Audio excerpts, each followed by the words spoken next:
présidente du conseil départemental de Tivaouane.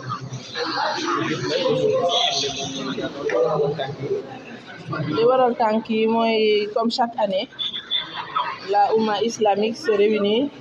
autour de la naissance du prophète par la célébration de Gamou déjà à Tivaouane, mais aussi une semaine après de rassemblement à Ndiassane pour célébrer ce qu'on appelle communément le Ngénte du sceau des prophètes Mohammed alayhi salatu wassalam. Donc nous sommes là aujourd'hui venus accompagner la famille de Ndiassane et au-delà la famille Khadria pour cet événement majeur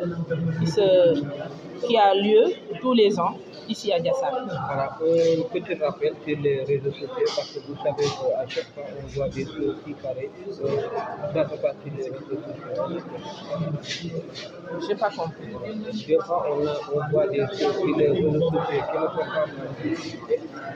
Les marabouts appellent la. Ah d'accord. Donc c'est tout à fait normal. Les marabouts constituent ce qu'on appelle le socle dans toutes les sociétés. Ils ont derrière eux, autour d'eux, j'allais dire, des talibés, des fidèles, des condisciples. Alors, ils saisissent l'occasion des gamous et de ces rassemblements pour lancer des messages de paix, des messages de cohésion, mais surtout des messages qui vont dans le sens de mettre en tout cas la paix dans les sociétés. Et comme tu viens de le dire, les réseaux sociaux, certains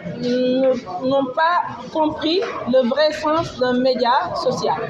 Un média social, normalement, doit être un régulateur, doit permettre aux gens de communiquer sereinement et sainement, sans pour autant avoir de l'animosité ni de l'agressivité. Donc, c'est le lieu pour ces marabouts de saisir cette opportunité pour lancer des messages allant dans le sens de sensibiliser les jeunes que nous sommes, les jeunes qui nous entourent, nos enfants, à utiliser ce média social, les réseaux sociaux en l'occurrence, à bon escient. Voilà. Donc li ñu fi dajale tey jii ku ne xam na ko mooy rassemblement daje bi nga xam ne nii at mu jot dañ koy fekkee fii ci Ndiassane li koy jiital mooy bu Gamou Tivaouane jotee rek nga xam ni mooy célébrer ki tax ñu sàkkuñu juddam tey jii Ndiassane une semaine après toujours Ndiassane moom mooy ngénte Seydina Mohamed alayhi salatu wassalam. ñu ñëw nag fekke ko accompagner en tant que institution départementale le conseil départemental accompagner la famille maraboutique, accompagner la Oumma islamique, accompagner les organisateurs pour ñu célébrer ko moo ñu fi dajale moo tax ministre de l'agriculture ñëw moo tax le gouverneur ñëw moo tax le préfet ñëw moo tax en tant que président d'institution ak tous les constitués du département de Tivaouane. jafe-jafe yu bari réseaux sociaux yi ñu koy lan nga ci wax. waaw réseaux sociaux yi moom c'est un mal nécessaire mais encore war nañ ci xalaataat parce que dafa mel ni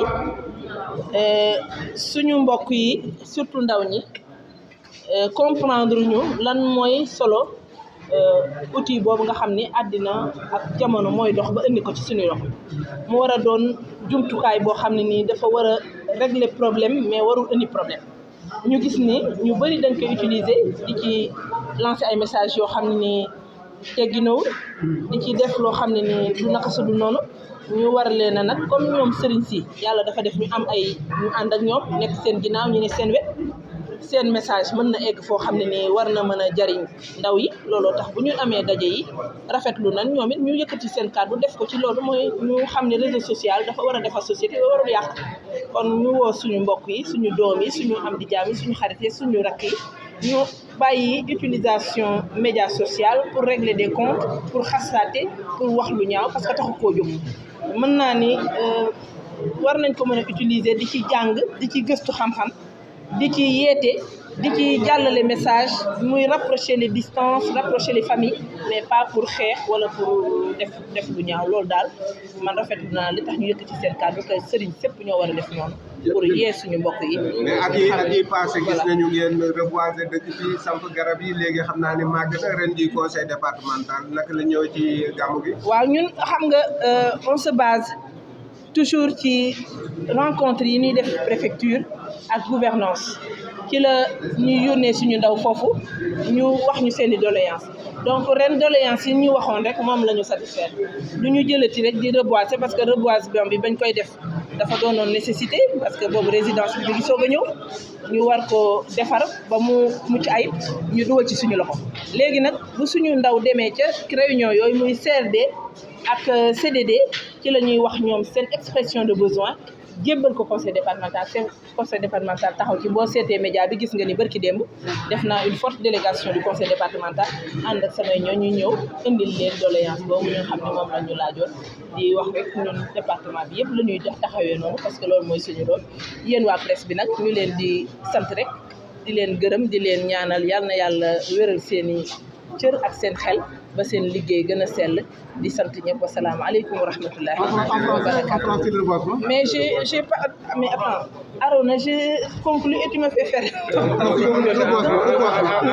Donc comme vous le savez quand la résidence a été mise en place ici dans ce lieu saint à Ndiassane, le conseil départemental avait pris l'initiative de reboiser pour le cadre de vie. Alors, depuis lors, les arbres ont poussé, le cadre de vie s'est amélioré et nous nous concertons d'habitude avec le préfet et le gouverneur qui nous donne, le comité d'organisation de Ndiassane nous donne sa liste d'expression de besoins et nous nous conformons à cette liste d'expression de besoins pour satisfaire les doléances. Et vous avez vu, la semaine dernière, une forte délégation du conseil départemental est venue rendre visite au Khalif et à sa famille pour satisfaire aux besoins qui ont été exprimés au conseil départemental. Je vous remercie. Monsieur le gouverneur, un mot.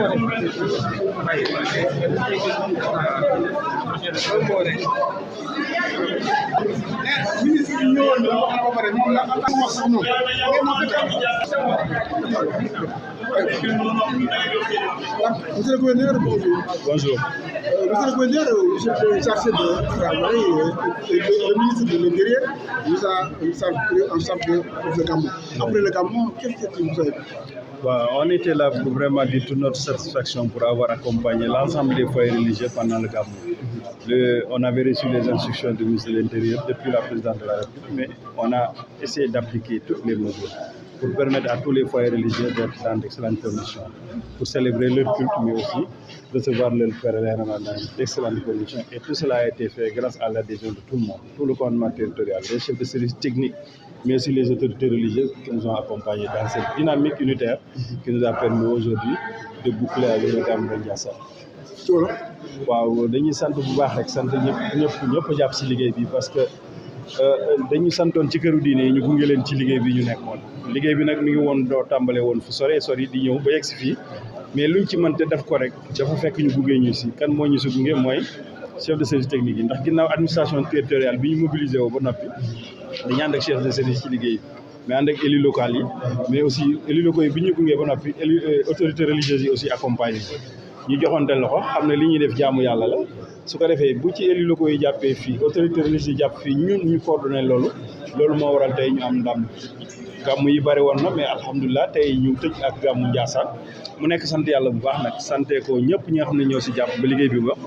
te bu ñu waxee ñëpp ci la ñu même yéen waa presse bi ci ngeen bokk ndax yéen tamit bokk ngeen ci taaral liggéey bi rafetal liggéey bi jërë ngeen jëf. Merci beaucoup.